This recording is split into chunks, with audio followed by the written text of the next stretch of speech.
this year it was figured at $2,500, and if we wanted to go to $1,000 deductible, it was $1,536 more.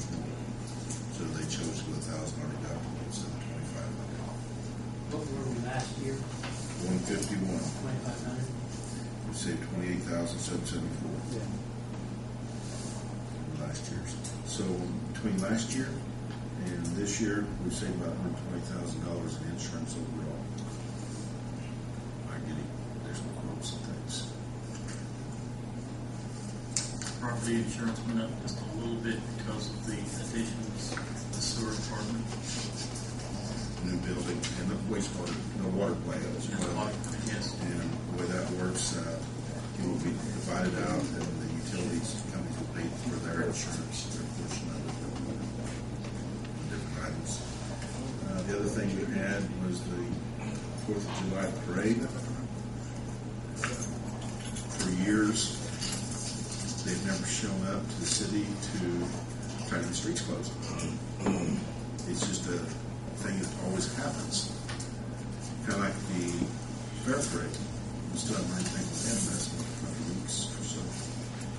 And, you know, we're trying to, the only reason the city's involved is to make things safer for blocking streets, patrol, and things of that nature.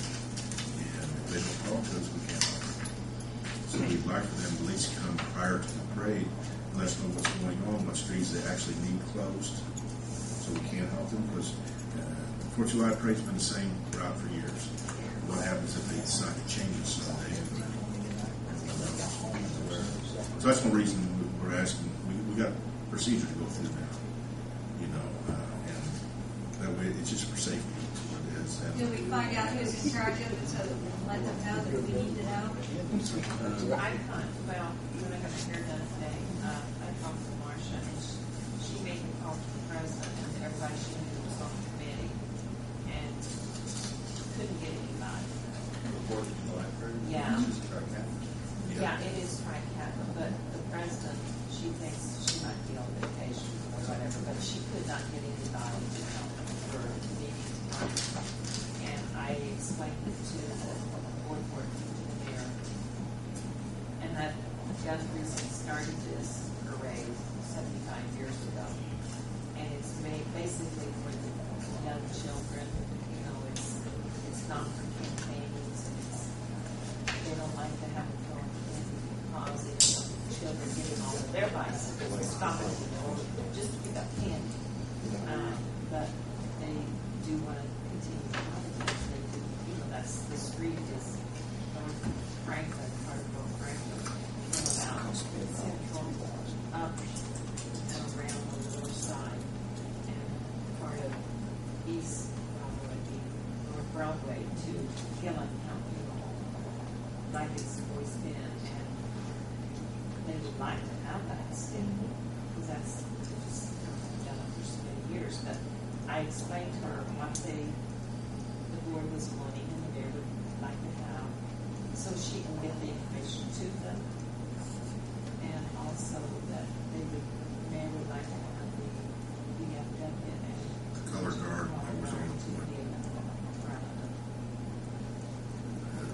And she was going to give a message to everybody that she tried to make phone calls to everybody in between her clients and got nobody today. Well, it's kind of short notice to have somebody coming in, and they aren't aware of this is what we're wanting to know, so information needs to be out there. So Yeah, you're right. She will get the to them, and hopefully, in the next time they will know. But see, Make those arrangements. the change in the schedule is a bit different this year because they're having it on Sunday afternoon. Yeah. Parade's at 1. 1 Yeah. o'clock. And what if our police and our street department just didn't show up? You know, that'd be a bad situation. So we want to help them. And as far as the honor guard, color guard, I'm a little bit old fashioned. You know, especially 4th of July parade. If it wasn't for our military, we might be eating a lot of sauerkraut and rice. And we can owe our veterans at least that much. Anything else? Anything from the audience? Y'all never have one. Oh, well, we should have asked that, because she's a parent. Oh, really? Yes, I just said. Bring that up. You can send Okay, it I'm to sorry. her. No, go ahead. I attended the airport groups meeting a couple weeks ago, and I was listening to it, trying to find some common ground, and I heard over and over again, everyone's been waiting 8 years for a decision on whether or not we're moving forward with the airport or not, and whether the council had input in that. And I guess I certainly don't want to vote or anything tonight, but I was wondering if there's any desire by the council to give some guidance to the airport board. Can't hear you. I'm sorry. Is there any desire by the council to give some guidance to the airport board on whether we're in favor of moving forward with the airport expansion or not? I think it would be a good idea to meet with the airport board, yes. I think the common ground I heard at that meeting was the desire for closure, or at least to move on and get an answer one way or the other. It just seems like it has struck home for a long time. It has, and I think it's fair to all parties involved to say give a yes or no and then move forward with it. Well, let me ask her. Yeah. I think everyone knows what the intention of the administration is. Do they want to know who's in favor of it, who's not in favor of it? Because I think that we have enough, if we vote tonight to proceed to the airport and everything was in line, I think there's enough votes to carry it through. I don't know if we could do something like that legally. We're getting the cart in front of the horse. I'd like to put it to bed as well, too. Yeah, I mean, I certainly would. I talked to Butler Secret Fairman Don Manley last week, and he informed me it's in the hands of the FAA, and I have our program manager's name, but he is informed me that they're moving at their pace, which sometimes is good, sometimes bad. But I too want to get it behind us.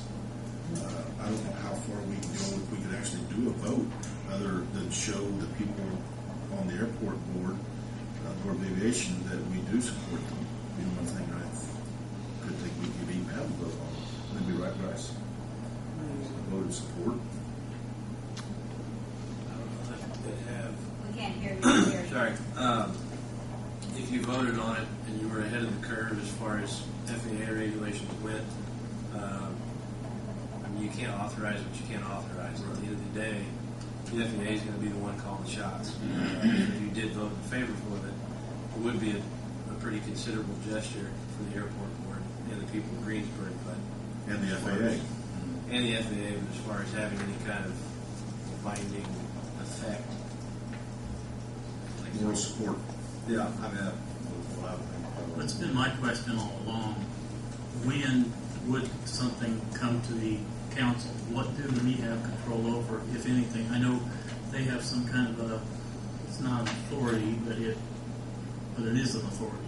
Maybe I don't understand totally. An airport authority, if the council ever voted in favor of that, that gives the airport board To raise taxes. to be another entity, not a tax Right. entity, just like libraries, schools, what have you. But explain to me, Mayor, what was it the last administration, I think it was one of the last things the last administration did, that gave the airport the power to move forward with the program, with the expansion? That's been 2.5 years ago. I'd have to go back and read the minutes, see exactly what was voted on. I know that they had the support of the council at that time to proceed, Right. to go as far as they can until another vote had to be taken. You know, this is why we need to meet with the airport board and the airport attorney. Along with Don Manley with Butler Secret Fairman, he normally shows up at the meetings. But those two together, I think you could have all the information that you need, just what the procedure would be and in the time frame. And a lot of times it's hard to pinpoint the time frame because you're waiting on someone else. Gary, could I speak? Yes, Gene.